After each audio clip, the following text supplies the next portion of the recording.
साई नमो नमः, श्री साई नमो नमः। नमस्कार, मैं हूं आपके साथ मानी नैथानी और मेरे साथ इस वक्त स्टूडियो में मौजूद हैं देश की जानी मानी ज्योतिष आचार्य वाई राखी जी। बहुत बहुत स्वागत है राखी जी आपका। और राखी जी आज हमें कुछ खास चीजें बताएंगे, कुछ खास उपाय बताएंगे, कुछ खास मंत्र बताएंगे। जी हाँ, आज हम बात करेंगे साईं की कृपा की, क्योंकि आज गुरुवार का दिन है। आप ऐसा क्या करें कि साईं की कृपा आप पर बरसने लगे? ऐसे वो कौन से उपाय करें कि साईं आपसे प्रसन्न होकर आपके जीवन की बाधाओं को दूर कर दें और आपकी झोली खुशियों से भर दें? ये बताएंगे आपको सब अपने आज के इस खास शो में। लेकिन उससे पहले हम आपको बताते हैं कि क्यों शिरडी के साईं पूजे जाते हैं, क्यों उनका महत्व ज्यादा है, कहां से साईं करते थे लोगों की मदद और कहां है साईं बाबा की समाधि। आइए आपको दिखाते हैं पहले अपनी ये खास रिपोर्ट। बाबा बोलो,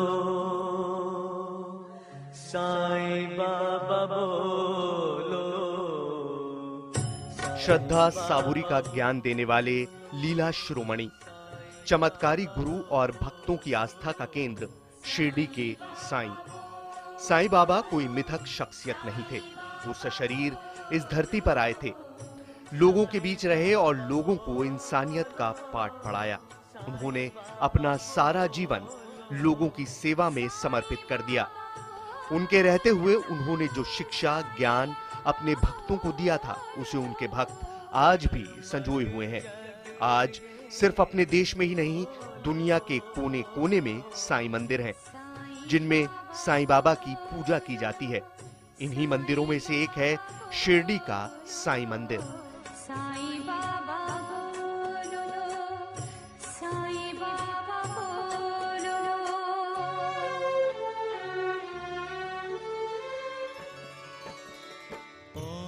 लेकिन क्या आप जानते हैं कि दुनिया भर में मशहूर शिरडी का ये साईं मंदिर द्वारका माई का वो स्थान है जहां साईं बाबा भोजन किया करते थे। साईं बाबा यहीं पर धूनी रमाते और उसी धूनी का प्रसाद लोगों को बांटते थे। लोगों का कहना है कि साईं की दी हुई उसी धूनी से लोगों के सभी दुख दर्द दूर हो जाते थे। वहीं दूसरी तरफ जहां साईं बाबा का समाधि मंदिर है, ये दोनों जगह आसपास हैं। ये दोनों ही स्थान शिरडी के साईं मंदिर परिसर की दक्षिण दिशा में हैं। तभी तो शिरडी के मंदिर को साईं बाबा का समाधि मंदिर भी कहा जाता है। सद्गुरु साईं नमो नमः। जी हाँ, तो आपने हमारी ये खास रिपोर्ट देखी जिसमें हमने बताया कि साईं का क्या महत्व है, खास तौर पर शिरडी के साईं की अगर मैं बात करूं। लेकिन हमारे साथ देश की जानी मानी ज्योतिष आचार्य राखी जी हमारे साथ यहाँ पर हैं। वाई राखी जी, मैं आपसे ये जानना चाहती हूँ कि ये ठीक है, हमने शिरडी बाबा के यहाँ पर महत्व को बताया हिंदू धर्म में, लेकिन क्या आपको लगता है कि जो बाकी देवी देवता हैं उन्हीं की तरह साईं का महत्व भी बहुत है? साईं का महत्व, कहते हैं इरादे बनते हैं बन बन के टूट जाते हैं, शिरडी वही जाते हैं जिन्हें साईं बाबा बुलाते हैं। साईं बाबा की अगर बात की जाए तो बाबा में भक्तों का और भक्तों में बाबा का इतना ज्यादा विश्वास है कि उन्होंने कहा है कि मुझे समाधि में लिटाओगे तो समाधि में लेट जाऊंगा, सोने में बिठाओगे तो सोने में लेट जाऊंगा। साईं बाबा के बारे में इतना कहा जाता है कि धार्मिक आस्था है कि साईं बाबा विशेष महत्व, विशेष दरबार में जो है ना आपकी मुरादों को पूरी करते हैं। आप उस दरबार में खाली हाथ जाते जरूर हैं, लेकिन लौट कर कभी भी खाली हाथ नहीं आते। लोगों का विश्वास, आस्था, श्रद्धा सबूरी में है।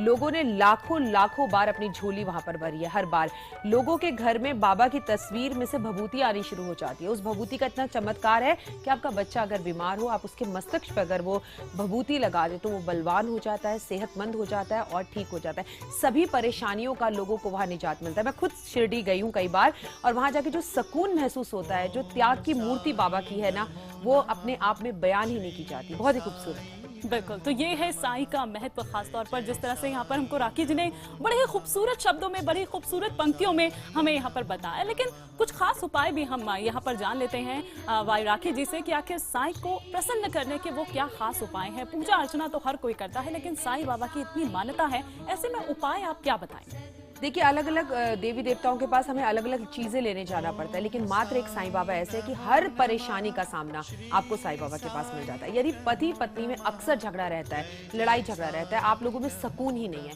तो मात्र कर देखिए। और आज अभी इसी बृहस्पतिवार से शुरू कीजिए, 9 बृहस्पतिवार लगातार साईं बाबा के मंदिर में बेसन के लड्डुओं का भोग लगाए। और अगर ये बेसन के लड्डू आप अपने हाथ से बनाएं तो फिर बहुत खूब। बिल्कुल, लेकिन एक चीज मैं यहाँ पर और जोड़ना चाहूंगी कि बाई चांस अगर कभी ऐसा ना हो पाए, या जैसे आपने बोला कि कंटिन्यूअस अगर आप 9 बृहस्पतिवार तक ऐसा करें तो अच्छा होगा, लेकिन बाई चांस कभी छूट जाए, कभी किसी भाग दौड़ में, कभी किसी इमरजेंसी में, तो कोई वहम या कोई ऐसी गलत बात तो नहीं होगी? हिमानी, बहुत अच्छा क्वेश्चन पूछा बच्चा आपने, बिल्कुल सही कह रही हैं आप। किसी तरह के वहमों को दिल में लाने की जरूरत नहीं है। कलयुग केवल नाम उधारा, कलयुग में नाम लेने से उद्धार होता है। आप एक बृहस्पतिवार ही चले जाइए और साथ साथ अपने पति को मान सम्मान देने की कोशिश कीजिए। जितनी इज्जत आप उन्हें घर में देंगी उतनी उन्हें बाहर मिलेगी। और कहते हैं कि हर काम अगर श्रद्धा पूर्वक किया जाए तो उसका कुछ अलग ही फल होता है, बजाय इसकी कि किसी के कहने पर आप जाएं, जबरदस्ती आप जाएं। लेकिन गर्भवती महिलाओं की अगर मैं बात करूं, प्रेग्नेंट लेडीज की अगर मैं बात करूं, तो उनको आप क्या कहना चाहेंगे? जिस तरह का आज का डेली रूटीन है, कहीं ना कहीं गर्भपात हो जाता है, बच्चा गिर जाता है आपका। अगर इस तरह की समस्याएं आपको भी बार बार हो रही हैं तो आपको करना क्या है, घर में अगर कोई भी गर्भवती महिला है तो बृहस्पतिवार वाले दिन उसे साईं बाबा के मंदिर लेकर जाएं, उसके हाथ से हार पहनाएं, मिश्री का प्रसाद उसके हाथ से बंटवाएं। अब इसे बार बार करने की जरूरत नहीं है। मात्र 9 महीने की प्रेगनेंसी में अगर आपने एक बार भी ऐसा किया, यानी बाबा को चोला चढ़ा दिया, यानी कि बाबा से आपने ये कह दिया कि बाबा मेरे और मेरे बच्चे की रक्षा करना, तो आपके गर्भ की रक्षा करने की जिम्मेदारी अब बाबा की हो जाए। चलिए, तो गर्भवती महिलाओं की गर्भ की बात तो यहाँ पर हो गई, लेकिन बच्चे की भी बात यहीं से शुरू होती है। तो बच्चे की बात अगर कहें तो कई बार ऐसा होता है कि घर पे छोटे बच्चे, छोटे नहीं बल्कि बड़े बच्चे भी मैं कहूँ राखी जी, तो कई बार बात नहीं मानते हैं, माँ बाप बोलते बोलते थक जाते हैं। उन बच्चों के लिए जो थोड़े चंचल होते हैं, उनके लिए क्या कहेंगे आप? बच्चे मन के सच्चे, सारे जग की आस के तारे, ये नन्हे फूल हैं जो आपको हमको सबको लगते प्यारे। बच्चे अगर बात नहीं सुनते तो याद रखिए अपना बचपन, आप भी बचपन में बात नहीं सुनते थे। बच्चों को 21 बृहस्पतिवार साईं बाबा के मंदिर जरूर दर्शन कराएं, उसके बाद उनके हाथ से खिचड़ी का प्रसाद बंटवाएं। इसलिए नहीं कि वो आपकी बात सुनने लगे, इसलिए कि बच्चों में संस्कार आए, इसलिए कि मंदिर में बहुत पॉजिटिव एनर्जी होती है। बाबा एक गुरु हैं, गुरु से ही बच्चों को ज्ञान मिलता है। हम स्कूल जाते हैं, टीचर्स भी हमारे गुरु होते हैं। जब बच्चे लगातार मंदिर जाने लगेंगे, एक तो उनमें संस्कार आएंगे और धीरे धीरे वहाँ की अच्छी पॉजिटिव वाइब्रेशन से वो आपकी बातें भी सुनेंगे। और बाबा के बारे में तो अगर कहा भी जाए तो उनके लिए तो कहा भी जाता है कि वो कोई मिथक शक्ति नहीं थे, हमारे बीच में ही रहे, शिक्षा दी, ज्ञान दी, उन बच्चों को भी ज्ञान दिया। चलिए, अब आगे बढ़ते हैं, व्यापार के बारे में भी थोड़ी सी हम यहाँ पर बात कर लेते हैं कि कई बार ऐसा होता है कि बिजनेस में बार बार लोगों को दिक्कत आती है, या शुरू भी करना चाह रहे हैं, अपनी नौकरी वोकरी छोड़ के कई लोगों की बड़ी एक इच्छा होती है कि वो व्यापार करें, लेकिन जरूरी नहीं है कि हर किसी की किस्मत में राखी जी बिजनेस हो। बिल्कुल, सबसे बड़ी बात ये, इंसान के पास जीवन में कोई भी परेशानी हो वो हर किसी से लड़ लेता है, लेकिन अगर व्यापार ही बंद हो जाए, पैसा ही आना बंद हो जाए तो वो हिम्मत हार जाता है। बिल्कुल सही बात। अगर आपके व्यापार में भी आ रही है दिक्कत तो आप एक बात समझ लीजिए कि साईं बाबा की एक छोटी सी प्रतिमा, आपके हाथ के साइज से बड़ी ना हो, उसे आप अपने घर में व्यापार स्थान पर स्थापित कीजिए और सुबह उस पर फूल अर्पण करें। अगर घर में स्थापित करें तो 2 फूल अर्पण करें, उनमें से एक फूल उठाकर अपनी जेब में लेकर आप अपने व्यापार स्थान पर चले जाएं। और एक बात याद रखिए, साईं बाबा किसी भी धर्म के नहीं थे, ना हिंदू थे ना मुस्लिम थे, उनका कुछ नहीं पता, बस वो ये कहते थे सबका मालिक एक। तो आप किसी भी धर्म के अगर हैं तो बाबा की पूजा। ये बहुत अच्छी बात कही आपने, मेरे मुंह की बात छीन ली। मैं भी यही आपसे कहना चाह रही थी, क्योंकि बड़ा माना जाता है मुस्लिम, कभी उनको ये जोड़ दिया जाता है तो कई बार ये कहा जाता है कि नहीं सिर्फ वही जाएंगे, या घरों में भी। चलिए खैर वो बात छोड़िए, लेकिन परसों राखी है, आपके नाम से काफी मिलता जुलता है ये शब्द, प्रभावित हुई हूँ मैं इसीलिए आपके नाम से काफी। परसों राखी है, ये कहा जाता है अमूमन कि भगवान कृष्ण को ही हम सबसे पहले, भाई से पहले भगवान कृष्ण की जब पूजा करते हैं तो उनको राखी बांधते हैं। क्या साईं बाबा के लिए भी हम ऐसा कर सकते हैं? और अगर कर सकते हैं तो क्या आज का दिन खास है या परसों शनिवार के दिन ही आप कहेंगे कि तब बांधें? बहुत सारे लोग हैं अपने घर में दीप जलाने से पहले, दीपावली पर पहले साईं के मंदिर जाके दीप जलाते हैं। बिल्कुल, आपने बहुत अच्छा सवाल पूछा। कन्हैया को राखी बांधते हुए मैंने लोगों को देखा, मैं खुद कन्हैया को राखी बांधती हूँ, भोलेनाथ को लोग राखी बांधते हैं, लेकिन बाबा मतलब गुरु, गुरु मतलब बाबा। हम घर में या तो पापा को कहते थे पुराने जमाने में, या दादाजी को कहते थे, बड़े मतलब जिन पे बड़ा प्यार आता था और जिनसे रिटर्न में भी बहुत प्यार मिले। तो आप बाबा को राखी बांध सकती हैं। बाबा को राखी बांधने के लिए राखी खरीद कर जरूर आज थर्सडे वाले दिन ले आइए, लेकिन बांधिए राखी वाले दिन ही। और भाद्रा चल रहा है राखी वाले समय पर, इसलिए दोपहर 2 बजे के बाद ही राखी बंधेगी, इस बात का भी खासा ध्यान रखें। चलिए, तो यहाँ पर हमको राखी जी ने ये भी बता दिया कि किस वक्त कौन सा सही समय है। आप आज खरीद जरूर लीजिए, बेशक आप आज ना पहनाएं, आप शनिवार के दिन ही पहनाएं, लेकिन खरीद आज लीजिए, क्योंकि खास तौर पर आज का दिन उनका माना जाता है। और बेसन के लड्डू भी मत भूलिएगा। हाँ, बिल्कुल। चलिए, लेकिन घर में कई बार ऐसा होता है कि बहुत बीमार रहते हैं, कितनी आप चीजें कर लीजिए, कितने डॉक्टर्स के पास चली जाइए, कितनी कुछ कर लीजिए, नहीं हो पाता है। ऐसे में क्या कुछ उपाय?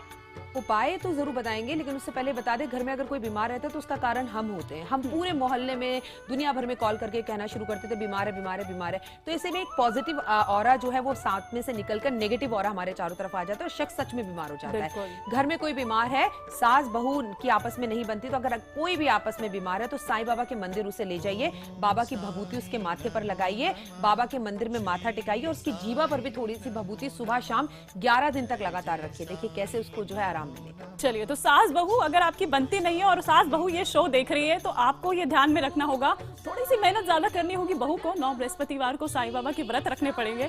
बल्कि कल तो हम एक फुटेज दिखा रहे थे, बड़ी बुरी तरह से एक बहू अपनी सास को पीट रही थी, बहुत गलत वो लगा। लेकिन ये एक अच्छी चीज यहाँ पर हमें राखी जी ने बताई है, अगर आप इसे करते हैं तो आप देखिए कि आपके घर में कभी भी इस तरह की कला नहीं होगी। अब हम बात कर लेते हैं नौकरी पेशा जो लोग हैं उनकी, कि आखिर नौकरी पेशा जो लोग हैं उनको अगर दिक्कत आ रही है तो आप उन्हें क्या कहेंगे आज के इस दिन, खास तौर पर अगर बाबा को प्रसन्न करना है तो बाबा कैसे प्रसन्न होंगे? बाबा को प्रसन्न करना है तो पहली बात तो ये समझ लीजिए, नौकरी के अंदर 9 तरह के नखरे होते ही नहीं हैं, 9 तरह के काम होते हैं जो करने हैं। तो जहाँ काम करते हैं वहां पे दिल लगाकर काम करें, उस काम की इज्जत करें। यदि आपको लगता है कि नौकरी में बहुत मेहनत करने के बाद भी आपको सक्सेस नहीं मिल पा रही है तो करना क्या है, आप एक छोटा सा काम करें, साईं बाबा के मंदिर में जाएं और साईं बाबा के मंदिर में जाकर उनके चरणों में नमस्कार कर कर साईं बाबा की चालीसा पढ़ना शुरू कर दे रोज सुबह शाम, और उनसे कामना करें मेरे ऑफिस में ये परेशानी है। लेकिन सबसे पहले आपसे कहूंगी कि अपने ऑफिस में काम करने वाले कुलीग्स के साथ दोस्ताना रिलेशन कीजिए, क्योंकि आपके बॉस तक जो भी बात पहुंचती है आपके कुलीग्स पहुंचाते हैं। जब आप उनसे अच्छा और हमूमन दोस्ती वाला रिश्ता रखेंगे तो चीजें बेहतर होंगी। और बृहस्पतिवार वाले दिन बाबा को चोला अर्पण जरूर करें, आप महीने में एक बार ही सही। बिल्कुल, और कई लोग होते हैं कि इस दिन खासतौर पर लंगर प्रसाद वगैरह चढ़ाते हैं, चोला चढ़ाते हैं, जैसे आपने ये कहा। कुछ लोग फूल भी लेकर जाते हैं। मैं देखती हूँ मेरे घर के पास ही साईं मंदिर है और काफी ज्यादा वहाँ पर भीड़ लगी रहती है। लेकिन कुछ ऐसी खास चीजें जो आप कहें कि इन जनरल कई लोग ये सारे उपाय नहीं कर पाते हैं, तो उनके लिए आप क्या कहेंगे? कोई जनरल उपाय? जनरल उपाय देखिए, सबसे पहले अपने माता पिता की सेवा कीजिए। बाबा की मंदिर में जाकर सेवा करने की कोई भी जरूरत नहीं है। अगर घर में माता पिता है उन्हें प्रणाम कर चलिए। नहीं प्रणाम करना चाहते, आज के बच्चे आपको पैर छूने में शर्म आती है, तो कम से कम माता पिता को इज्जत जरूर दीजिए। बड़ों से अच्छे से बात कीजिए। छोटी छोटी बात पे कि आपने गाड़ी आगे खड़ी कर दी, पीछे से किसी ने हॉर्न बजाना शुरू कर दिया, आप उतरे और आपने गालियां गलोच करनी शुरू कर दी, इससे आप अपने ऑरा को खराब करते हैं। थोड़े से पेशेंस रखिए और घर से बाहर निकलने से पहले तुलसी को प्रणाम कर निकलना, बाबा को प्रणाम कर निकलना, माता पिता को प्रणाम कर निकलना और मुस्कुराहट के साथ निकलना। बस यही चीज आपको जीवन में सक्सेस दिला सकती है। बिल्कुल, और मुस्कुराहट के साथ अगर आप आगाज करेंगे तो अंजाम भी अच्छा ही होगा। और जहां तक धर्मों की हम यहाँ पर बात कर रहे थे, तो बिल्कुल भी धर्मों में मत बांटिए भगवानों को। वैसे भी साईं बाबा तो यही कहते हैं ना कि सबका मालिक एक है, तो फिर क्यों आप उनको बांटने पे लगे हुए हैं? राखी जी, मैं एक चीज यहाँ पर आपके एक मन में मेरी बात आ रही है, मैं यहाँ पर जानना चाहती हूँ, क्योंकि साईं बाबा के बारे में हम बात कर रहे हैं। हम देखते थे कि एक कुत्ता लगातार उनके साथ चलता रहता था और साईं बाबा बड़ा ही सादा जीवन व्यतीत करते थे, भिक्षा मांगकर जो भी है वो गुजर बसर करते थे, ये माना जाता है, कहा भी जाता है, किताबों में भी है, हमने पढ़ी हैं जो कथाएं। लेकिन कभी उनको खुद खाते हुए नहीं देखा। ये कहा जाता था एक कहीं ये है कि वो उस कुत्ते को ही खिला देते थे, खुद भी नहीं खाते थे वो उस खाने को।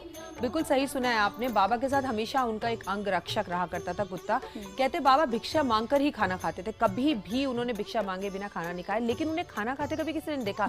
लोग कहते उस रोटी की छोटी छोटी टुकड़ियां कर उस कुत्ते को खिला देते थे। शायद यही मान्यता है कि लोग बहुत ज्यादा आज भी शिरडी जाकर कुत्तों की सेवा करते हैं। बिल्कुल, और एक और चीज जो कही जाती है, वो सारे मैं मिथ आज क्लियर करना चाहती हूँ आपसे। कहा जाता है कि शायद वही कुत्ता वो है, आप क्लियर कर देंगे तो ज्यादा अच्छा होगा, कि उसके कान में अगर कुछ बोलिए तो जो भी आपकी इच्छा होती है, जो भी होता है, आप वहां जाकर बोल दीजिए अपनी मन की बात और वो जरूर पूरी हो जाती है। आपने साईं बाबा से जुड़ी बहुत पिक्चरें देखी होंगी, आपने देखा होगा बहुत सारे सीरियल्स। वो बाबा हमेशा कहते थे मुझे सोने की चद्दर पहनाओगे, सोने की पहना दो। तो किसी भक्त ने बाबा की मूर्ति के सामने एक बहुत प्यारी सी एक प्रतिमा बना दी कुत्ते की। कहते उसके कान में अगर कुछ कहो तो बाबा तक वो बात जल्दी पहुंच जाती है। वैसे मैं आपको एक बात बताऊं, शिरडी जाने की ही अगर आपकी इच्छा हो और इच्छा पूरी हो जाए, बाबा आपको बुला ले और आप वहां चले जाएं, तो समझे सभी इच्छाएं पूरी हो जाती हैं। अगर आप कुछ नहीं कर सकते तो कुत्तों की सेवा जरूर करें, ताकि बाबा आपकी सभी मनोकामनाएं पूर्ण। मेरे ख्याल से इससे अच्छी तो कोई और बात हो ही नहीं सकती। चलिए अब वापस हम लौटते हैं और बात मैं करती हूँ यहाँ पर अविवाहित कन्याओं की। कई माता पिता परेशान रहते हैं, अभिभावक परेशान रहते हैं, उनकी बेटी का विवाह नहीं हो रहा है या हो भी गया है तो बहुत सारी अड़चने आ रही हैं, बाधाएं आ रही है, परेशान है बेटी, तब क्या करें? देखिए, सबसे पहली बात तो गुरु कारक होता है लड़की की शादी का, और गुरु ही दिन होता है साईं बाबा का। यदि घर में अभी तक कोई ऐसी अविवाहित बच्ची है जिसकी शादी नहीं हो पा रही, गुड़िया है, तो 21 बृहस्पतिवार साईं बाबा की आरती वो गाए, उसे लाभ जरूर होगा। अब सुबह गाए, शाम को गाए, घर में गाए, मंदिर में गाए, वो इसकी इच्छा है, लेकिन उसके भाव सच्चे होने चाहिए और कहना चाहिए बाबा मेरे हाथों को भी जल्दी पीला करा दो, मैं अपने ससुराल जल्द पहुंच जाऊं। तो आप देखेंगे 21 जो है बृहस्पतिवार, इस बीच में उसकी सगाई या मंगनी जरूर हो जाएगी। चलिए, तो ये तो बहुत अच्छी बात है और बड़ा ही सरल सा उपाय है। लेकिन अपने घर का अगर कोई सपना देख रहा हो, आजकल तो वैसे भी बहुत ज्यादा मुश्किल ये हो गया है, लेकिन ये सपना अगर बहुत महंगा हो गया है, ये सपना अगर ये सपना कोई देख रहा है, पूरा नहीं हो पा रहा है, तो क्या वो भी कुछ उपाय कर सकता है?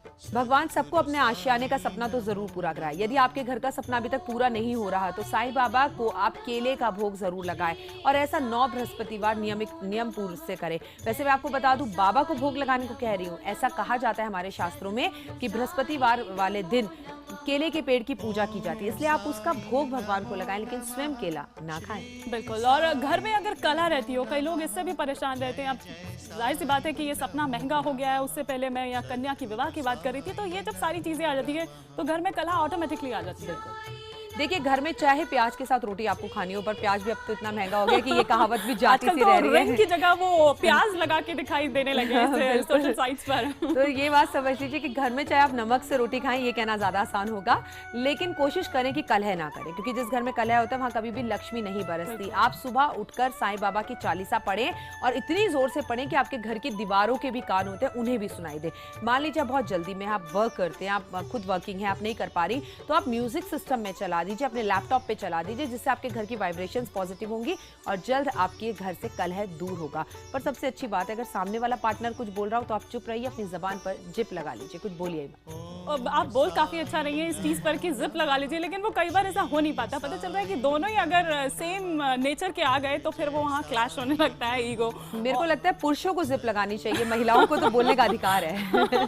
नहीं, बिल्कुल। लेकिन अब एक मैं यहाँ पर ये जानना चाह रही हूँ, क्योंकि कई लोग, जैसे आपने बोला कि बृहस्पतिवार के दिन अगर आप 9 बृहस्पतिवार लगातार बेसन के लड्डू या चालीसा का पाठ कर लें या कुछ ऐसा कर लें, तो क्या ऐसा भी हो सकता है कि खास इस दिन पे ना करके किसी और दिन करें, या नियमित रूप से अगर करें तो उससे कोई फर्क पड़ता है? देखिए, दिन तो बाबा का बृहस्पतिवार है, लेकिन ऐसा कहीं पर भी नहीं लिखा कि मेरी पूजा बृहस्पतिवार ही करो।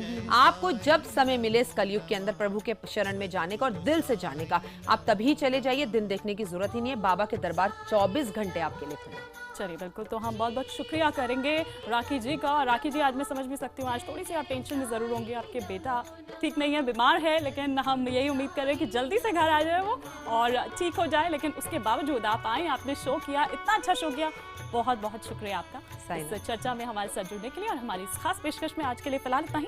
नमस्कार। साई नमो नमः, श्री साई नमो